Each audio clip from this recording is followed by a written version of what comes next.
Welcome back to Enchant Learning. It's me Banasar Khalid. അപ്പൊ നമ്മൾ ഈയിടെ നടന്ന LGS ലെവലിലെ ക്വസ്റ്റ്യൻ പേപ്പർ ആണ് ഡിസ്കസ് ചെയ്യാൻ പോകുന്നത്. ആ ക്വസ്റ്റ്യൻസും അതുമായി ബന്ധപ്പെട്ട കാര്യങ്ങളും നമുക്ക് നോക്കാം. ക്ലാസ്സിലേക്ക് കടക്കാം. അപ്പൊ നമുക്ക് ആദ്യത്തെ ക്വസ്റ്റ്യൻ നോക്കാം. ഇന്ത്യൻ ഭരണഘടനയുടെ മൗലിക അവകാശവുമായി ബന്ധപ്പെട്ട് ശരിയായ പ്രസ്താവന ഏത്? ഇന്ത്യൻ ഭരണഘടനയുടെ മൗലിക അവകാശവുമായി ബന്ധപ്പെട്ട ശരിയായ പ്രസ്താവന ഓപ്ഷൻ സി ആണ്. മൗലികാവകാശങ്ങൾ ഭാഗം 3 ഉൾപ്പെടുത്തിയിരിക്കുന്നു. മൗലികാവകാശങ്ങൾ ഭാഗം 3 ഉൾപ്പെടുത്തിയിരിക്കുന്നത്. അതാണ് ശരിയായ പ്രസ്താവന. ഇന്ത്യൻ ഭരണഘടനയുടെ അനുച്ഛേദം 21A എന്തിനുള്ള അവകാശം ആണ് ഉറപ്പു നൽകുന്നത്? അപ്പൊ ഭരണഘടന അനുച്ഛേദം 21A വിദ്യാഭ്യാസം എന്ന അവകാശത്തിനാണ് ഉറപ്പു നൽകുന്നത്. അടുത്ത ചോദ്യം, മലബാറിലെ കർഷക കലാപങ്ങളെ പറ്റി പഠിക്കാൻ ബ്രിട്ടീഷുകാർ നിയമിച്ച കമ്മീഷൻ ഏതാണ്?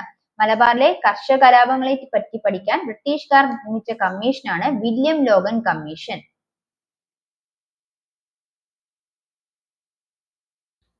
അടുത്ത ചോദ്യം, കുറിച്യ കലാപത്തിന്റെ നേതാവാര്? കുറിച്യ കലാപത്തിന്റെ നേതാവാര് ആരാണ്? രാമനമ്പിയാണ് കുറിച്യ കലാപത്തിന്റെ നേതാവ്. അപ്പൊ കുറിച്യർ കലാപം നയിച്ചതാരാണ്? രാമനമ്പി. അടുത്ത ചോദ്യം, സർവ്വവിദ്യാധിരാജ എന്ന് അറിയപ്പെട്ടത് ആരെയാണ്? സർവ്വവിദ്യാധിരാജ എന്ന് അറിയപ്പെട്ടത് ചട്ടമ്പി സ്വാമികളാണ്. ചട്ടമ്പി സ്വാമികളാണ് സർവ്വവിദ്യാധിരാജ എന്ന് അറിയപ്പെട്ടത്.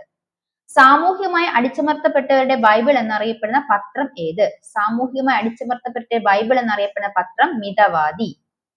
അടുത്ത ചോദ്യം, കല്ലുമാല പ്രക്ഷോഭത്തിന് നേതാവ് ആരാണ്? കല്ലുമാല പ്രക്ഷോഭത്തിന് നേതാവ് അയ്യങ്കാളിയാണ്. G20 കൂട്ടായ്മയിൽ ഉൾപ്പെടാത്ത രാജ്യമേത്? ചോദ്യം, G20 കൂട്ടായ്മയിൽ ഉൾപ്പെടാത്ത രാജ്യമേത്? ഉത്തരം സിംഗപ്പൂരാണ്. അപ്പോൾ G20 കൂട്ടായ്മയിൽ ഉൾപ്പെടുന്ന രാജ്യങ്ങൾ ഏതൊക്കെയാണ്? Indonesia, Brazil, Mexico. G20 കൂട്ടായ്മയിൽ ഉൾപ്പെടുന്ന രാജ്യങ്ങൾ ഇന്തോനേഷ്യ, ബ്രസീൽ, മെക്സിക്കോ. അടുത്ത ചോദ്യം, ഇസ്രായേലിന് പാലസ്തീനിൽ നിന്നും തങ്ങളുടെ പൗരന്മാരെ കൊണ്ടുവരാൻ ഇന്ത്യ ആരംഭിച്ച ഓപ്പറേഷന്റെ പേരെന്താണ്? ഇസ്രായേലിൽ നിന്നും പാലസ്തീനിൽ നിന്നും തങ്ങളുടെ പൗരന്മാരെ കൊണ്ടുവരാൻ ഇന്ത്യ ആരംഭിച്ച ഓപ്പറേഷന്റെ പേരാണ് ഓപ്പറേഷൻ അജയ്. ഏതാണ്? ഓപ്പറേഷൻ അജയ് ആണ്. ഇസ്രായേലിൽ നിന്നും പാലസ്തീനിൽ നിന്നും തങ്ങളുടെ പൗരന്മാരെ കൊണ്ടുവരാൻ ഇന്ത്യ ആരംഭിച്ച ഓപ്പറേഷൻ ഏതാണ്? ഓപ്പറേഷൻ അജയ്. ബ്രിട്ടീഷുകാർ ഇന്ത്യയിൽ നടപ്പിലാക്കിയ ഭൂനികുതി വ്യവസ്ഥയുമായി ബന്ധപ്പെട്ട ശരിയായ പ്രസ്താവന ഏത്? ഏതാണ് ശരിയായ പ്രസ്താവന? ബംഗാളിൽ നടപ്പിലാക്കിയ ഭൂനികുതി വ്യവസ്ഥയാണ് ശാശ്വത ഭൂനികുതി വ്യവസ്ഥ എന്നുള്ളതാണ് മാത്രമാണ് ശരിയായ പ്രസ്താവന. ബംഗാളിൽ നടപ്പിലാക്കിയ ഭൂനികുതി വ്യവസ്ഥ ഏത് പേരിലാണ് അറിയപ്പെടുന്നത്? ശാശ്വത ഭൂനികുതി വ്യവസ്ഥ എന്നാണ് അറിയപ്പെടുന്നത്. ചോർച്ച സിദ്ധാന്തത്തിന്റെ ഉപജ്ഞാതാവ് ആരാണ്? ചോർച്ച സിദ്ധാന്തത്തിന്റെ ഉപജ്ഞാതാവ് ദാദാബായ് നവറോജിയാണ്. ചോർച്ച സിദ്ധാന്തത്തിന്റെ ഉപജ്ഞാതാവ് ആരാണ്? ദാദാബായ് നവറോജി. ദത്തവകാശ നിരോധന നിയമം നടപ്പിലാക്കിയ ഗവർണർ ജനറൽ. അടുത്ത ചോദ്യം, താഴെ പറയുന്നതിൽ ശരിയായ പ്രസ്താവന ഏത്?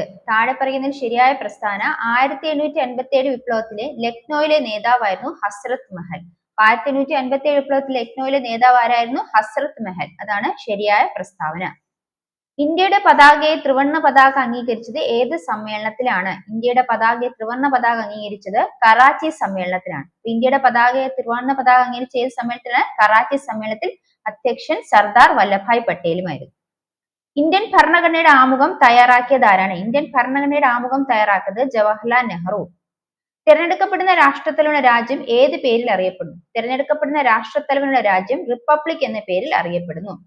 ക്ഷേമരാഷ്ട്ര സങ്കല്പത്തെ കുറിച്ച് ഇന്ത്യൻ ഭരണഘടനയിൽ എവിടെയാണ് പ്രതിപാദിച്ചിരിക്കുന്നത്? ക്ഷേമരാഷ്ട്ര സങ്കല്പത്തെ കുറിച്ച് ഇന്ത്യൻ ഭരണഘടനയിൽ നിർദ്ദേശക തത്വങ്ങളിലാണ് പ്രതിപാദിച്ചിരിക്കുന്നത്. ബക്രാനങ്കൽ അണക്കെട്ടിന്റെ പ്രാധാന്യം താഴെ പറയുന്നതിൽ ഏതെല്ലാമാണ്? ബക്രാനങ്കൽ അണക്കെട്ടുമായി ബന്ധപ്പെട്ട ഓപ്ഷൻസ് ഓപ്ഷൻ ഡി ആണ്. 2ഉം 4ഉമാണ്. ബക്രാനങ്കൽ അണക്കെട്ട് സത്ലജ് നദിയിൽ സ്ഥിതി ചെയ്യുന്നു. അതുപോലെ തന്നെ ഇതൊരു വിവിധോദ്ദേശ പദ്ധതിയാണെന്നും ഓർത്തുവയ്ക്കാം. ഹരിത കേരള മിഷനും മഹാത്മാഗാന്ധി ഗ്രാമീണ തൊഴിലുറപ്പ് പദ്ധതിയും സംയുക്തമായി തുടങ്ങിയ പച്ചത്തുരുത്ത് എന്ന പദ്ധതി ഏത് ജില്ലയിലാണ് നടപ്പാക്കുന്നത്? പച്ചത്തുരുത്ത് പദ്ധതി ഹരിത കേരള മിഷനും മഹാത്മാഗാന്ധി ഗ്രാമീണ തൊഴിലുറപ്പ് പദ്ധതിയും സംയുക്തമായി തുടങ്ങിയതാണ്. ആ പദ്ധതി ഏത് ജില്ലയിലാണ് നടപ്പിലാക്കുന്നത്? കൊല്ലം ജില്ലയിലാണ് പച്ചത്തുരുത്ത് പദ്ധതി നടപ്പിലാക്കുന്നത്. താഴെ പറയുന്നവയിൽ കേന്ദ്ര ആഭ്യന്തര മന്ത്രാലയം നൽകുന്ന ദേശീയ പുരസ്കാരം ഏത്?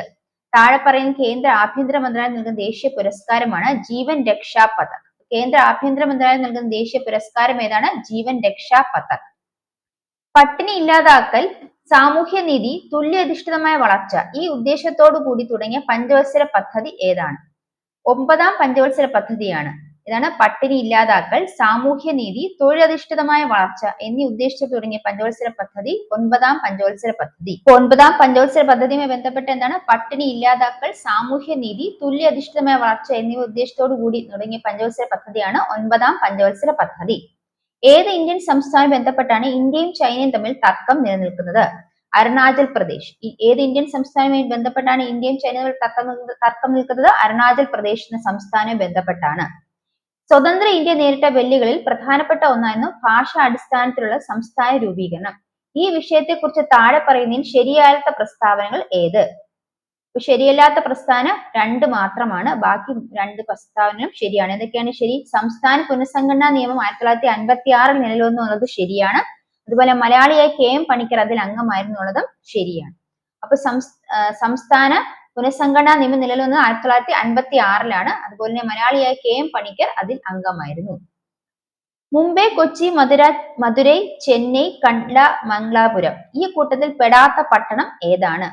മുംബൈ, കൊച്ചി, മധുര, ചെന്നൈ, കണ്ട്ല, മംഗലാപുരം എന്നിവ ഇതിൽ ബന്ധപ്പെടാത്തത് ഏതാണ്? മധുരയാണ്. 1859 കേരളത്തിൽ എവിടെയാണ് ആദ്യത്തെ കയർ ഫാക്ടറി ആരംഭിച്ചത്? 1859 ആലപ്പുഴയിലാണ് കേരളത്തിലെ ആദ്യത്തെ കയർ ഫാക്ടറി ആരംഭിച്ചത്. മലയാളം സംസാരിക്കുന്ന പ്രദേശങ്ങളെ ഉൾപ്പെടുത്തി കേരളം രൂപീകരിക്കണം എന്ന് പരാമർശിക്കുന്ന ആദ്യകാല ഗ്രന്ഥം ഏതാണ്? 1.25 കോടി മലയാളികൾ. EMS നമ്പൂതിരിപ്പാടിന്റെ 1.25 കോടി മലയാളികൾ എന്ന ഗ്രന്ഥത്തിലാണ് മലയാളം സംസാരിക്കുന്ന പ്രദേശം ഉൾപ്പെടുത്തി കേരളം രൂപീകരിക്കണം എന്ന് പരാമർശിക്കുന്നത്. താഴെ പറയുന്നതിൽ ആനമുടിയെ കുറിച്ചുള്ള തെറ്റായ പരാമർശം ഏതാണ്? താഴെ കൊടുക്കുന്നതിൽ ആനമുടിയെ കുറിച്ചുള്ള തെറ്റായ പരാമർശം കേരളത്തിലെ വയനാട് ജില്ലയിൽ സ്ഥിതി ചെയ്യുന്നതാണ്. വയനാട് ജില്ലയിലെ ഇടുക്കി ജില്ലയിലാണ് ആനമുടി സ്ഥിതി ചെയ്യുന്നത്. അപ്പൊ ആനമുടിയെ കുറിച്ച് മറ്റുള്ള കാര്യങ്ങൾ എന്താണ്? ഇന്ത്യൻ ഉപദ്വീപീയ പീഠഭൂമിയിലെ ഏറ്റവും ഉയരമേറിയ കൊടുമുടി, ഇരവികുളം ദേശീയോദ്യാനം ഉൾപ്പെടുന്ന പ്രദേശം, ഏകദേശം 2695 മീറ്റർ ഉയരം. അപ്പൊ ഇന്ത്യൻ ഉപദ്വീപീയ പീഠഭൂമിയിലെ ഏറ്റവും ഉയരം കൂടിയ കൊടുമുടിയാണ്. അതുപോലെ ദക്ഷിണേന്ത്യയിലെ ഏറ്റവും ഉയരം കൂടിയ കൊടുമുടിയും കേരളത്തിലെ ഏറ്റവും ഉയരം കൂടിയ കൊടുമുടിയും ആനമുടിയാണ്. അതുപോലെ ഇരവികുളം ദേശീയോദ്യാനം ഉൾപ്പെടുന്ന പ്രദേശം ആനമുടിയാണ്. അതുപോലെ അതിന്റെ ഏകദേശ ഉയരം എന്ന് പറയുന്നത് 2695 മീറ്റർ ആണെന്നും ഓർത്തു വയ്ക്കുക. കേരളത്തിന്റെ കായിക തലസ്ഥാനം എന്നറിയപ്പെടുന്ന ഏത് സ്ഥലമാണ്? കോതമംഗലമാണ് കേരളത്തിന്റെ കായിക തലസ്ഥാനം എന്ന് അറിയപ്പെടുന്നത്. 2025 G20 ഉച്ചകോടിക്ക് വേദിയാകുന്ന രാജ്യം ഏതാണ്? 2025 G20 ഉച്ചകോടിക്ക് വേദിയാകുന്ന രാജ്യം ദക്ഷിണാഫ്രിക്കയാണ്. 2025 G20 ഉച്ചകോടിക്ക് വേദിയാകുന്ന രാജ്യം ഏതാണ്? ദക്ഷിണാഫ്രിക്ക. കേരളത്തിന്റെ ഇപ്പോഴത്തെ കായിക വകുപ്പ് മന്ത്രി ആരാണ്? വി അബ്ദുറഹ്മാനാണ് കേരളത്തിന്റെ ഇപ്പോഴത്തെ കായിക വകുപ്പ് മന്ത്രി. കേരളത്തിന്റെ ഇപ്പോഴത്തെ കായിക വകുപ്പ് മന്ത്രി വി അബ്ദുറഹ്മാൻ. ലക്ഷദ്വീപിൽ ബ്രാഞ്ച് ആരംഭിച്ച ആദ്യ സ്വകാര്യ ബാങ്ക് ഏതാണ്? HDFC ആണ് ലക്ഷദ്വീപിൽ ബ്രാഞ്ച് ആരംഭിച്ച ആദ്യ സ്വകാര്യ ബാങ്ക്. ലക്ഷദ്വീപിൽ ബ്രാഞ്ച് ആരംഭിച്ച ആദ്യ സ്വകാര്യ ബാങ്ക് HDFC. 2024 മികച്ച നടനുള്ള കേരള സംസ്ഥാന ചലച്ചിത്ര അവാർഡ് നേടിയ നടൻ പൃഥ്വിരാജ്. 2024 മികച്ച നടനുള്ള കേരള സംസ്ഥാന ചലച്ചിത്ര അവാർഡ് നേടിയ നടൻ ആരാണ്? പൃഥ്വിരാജാണ്. നിസാം സാഗർ നദീതട പദ്ധതി ഏത് ജില്ലയിലാണ് സ്ഥിതി ചെയ്യുന്നത്? നിസാം സാഗർ നദീതട പദ്ധതി ഗോദാവരി എന്ന നദിയിലാണ് സ്ഥിതി ചെയ്യുന്നത്.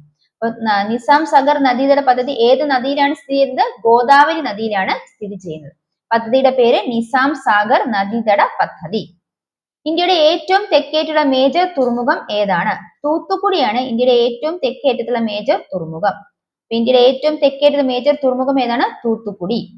ദക്ഷിൺ എന്ന സംസ്കൃത പദത്തിന് പേര് ലഭിച്ച പീഠഭൂമി ഏതാണ്? ദക്ഷിൺ എന്ന സംസ്കൃത പദത്തിന് പേര് ലഭിച്ച പീഠഭൂമിയാണ് ഡെക്കാൻ പീഠഭൂമി. ഹിമാചൽ പ്രദേശിനെ ലഡാക്കുമായി ബന്ധിപ്പിക്കുന്ന ചുരം ഏതാണ്? ബാരാലച്ച ചുരം ആണ് ഹിമാചൽ പ്രദേശിനെ ലഡാക്കുമായി ബന്ധിപ്പിക്കുന്ന ചുരം. ബാരാലച്ച ചുരമാണ് ഹിമാചൽ പ്രദേശിനെ ലഡാക്കുമായി ബന്ധിപ്പിക്കുന്ന ചുരം. ഏത് രേഖാംശത്തിലെ സമയമാണ് ഇന്ത്യയുടെ പൊതുവായ സമയത്തെ അംഗീകരിച്ചിട്ടുള്ളത്? 82 ഡിഗ്രി പൂർവ്വ രേഖാംശ സമയമാണ് ഇന്ത്യയുടെ പൊതുവായ സമയമായി അംഗീകരിച്ചിട്ടുള്ളത്. ഇന്ത്യയുടെ പൊതുവായ സമയം അംഗീകരിച്ചിട്ടുള്ളത് ഏത് രേഖാംശമാണ്? 82 ഡിഗ്രി പൂർവ്വ രേഖാംശമാണെന്ന് ഓർത്തു വയ്ക്കും. ബൽവന്ത് റായ് മേത്ത കമ്മിറ്റി, അശോക് മേത്ത കമ്മിറ്റി എന്നിവയിൽ നിന്നുള്ള എന്തെല്ലാം നിർദ്ദേശങ്ങളാണ് ഇന്ത്യയുടെ 73, 74 ഭരണഘടനാ ഭേദഗതിയിൽ ഉൾപ്പെടുത്തിയിരിക്കുന്നത്? ബൽവന്ത് റായ് മേത്ത കമ്മിറ്റി, അശോക് മേത്ത കമ്മിറ്റി എന്നിവയിൽ നിന്നുള്ള എന്തെല്ലാം നിർദ്ദേശങ്ങളാണ് 73, 74 ഭരണഘടനാ ഭേദഗതിയിൽ ഉൾപ്പെടുത്തിയിരിക്കുന്നത്? ഓപ്ഷൻ 1ഉം 2ഉമാണ് ശരി. 1 ത്രിതല പഞ്ചായത്ത് സംവിധാനം, അതുപോലെ തന്നെ പഞ്ചായത്ത് സ്ഥാപനങ്ങൾക്ക് ഭരണഘടനാ സാധുത. ത്രിതല പഞ്ചായത്ത് സംവിധാനം പഞ്ചായത്ത് സ്ഥാപനങ്ങൾക്ക് ഭരണഘടനാ സാധുതയാണ് 73, 74 ഭരണഘടനാ ഭേദഗതിയിൽ ഉൾപ്പെടുത്തിയിരിക്കുന്നത്. പ്രാചീന ശിലായുഗത്തിനെ കുറിച്ച് വിവരങ്ങൾ നൽകുന്ന കേരളത്തിലെ പ്രദേശം. പ്രാചീന ശിലായുഗത്തെ കുറിച്ച് വിവരങ്ങൾ നൽകുന്ന കേരളത്തിലെ പ്രദേശമാണ് എടക്കൽ ഗുഹ. കേരളത്തിലെ ആദ്യത്തെ ജലവൈദ്യുത പദ്ധതി പള്ളിവാസൽ. കേരളത്തിലെ ഏറ്റവും വലിയ കോട്ട സ്ഥിതി ചെയ്യുന്ന ഏത് ജില്ലയിലാണ്? പള്ളിക്കരയിലാണ് കേരളത്തിലെ ഏറ്റവും വലിയ കോട്ട സ്ഥിതി ചെയ്യുന്നത്. കേരളത്തിലെ ഏറ്റവും വലിയ കോട്ട സ്ഥിതി ചെയ്യുന്ന വില്ലേജ് ആണ് പള്ളിക്കര.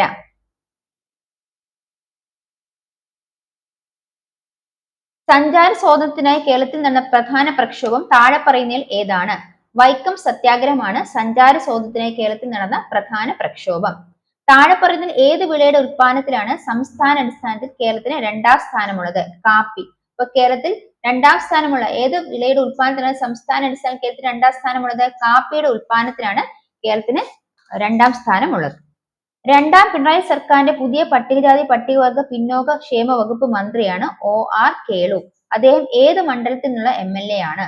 മാനന്തവാടി. അപ്പൊ 2ാം പിണറായി സർക്കാരിന്റെ പുതിയ പട്ടികജാതി പട്ടികവർഗ പിന്നോക്ക ക്ഷേമ വകുപ്പ് മന്ത്രി OR കേളു ആണ്. അദ്ദേഹത്തിന്റെ മണ്ഡലം മാനന്തവാടിയാണ്. 2024 കേന്ദ്ര സാഹിത്യ അക്കാദമിയുടെ ബാലസാഹിത്യ പുരസ്കാരത്തിന് അർഹനായ ഉണ്ണി അമ്പയമ്പലത്തിന്റെ കൃതി. ഉണ്ണി അമ്പലത്തിന്റെ കൃതിയാണ് അൽഗോരിതങ്ങളുടെ നാട് എന്നുള്ളത്. ഇപ്പൊ 2024 കേന്ദ്ര സാഹിത്യ അക്കാദമിയുടെ ബാലസാഹിത്യ പുരസ്കാരം ലഭിച്ചത് ഉണ്ണി അമ്പയമ്പലത്തിനാണ്. ഉണ്ണി അമ്പയമ്പലത്തിന്റെ കൃതിയാണ് അൽഗോരിതങ്ങളുടെ നാട്. അൽഗോരിതങ്ങളുടെ നാടാണ് ഉണ്ണി അമ്പയമ്പലത്തിന്റെ കൃതി. അദ്ദേഹത്തിന് 2024 കേന്ദ്ര സാഹിത്യ അക്കാദമി ബാലസാഹിത്യ പുരസ്കാരം ലഭിച്ചു. 2024 കോപ്പ അമേരിക്ക ഫുട്ബോൾ ജേതാക്കൾ. അർജന്റീനയാണ് 2024 കോപ്പ അമേരിക്ക ഫുട്ബോൾ ജേതാക്കൾ.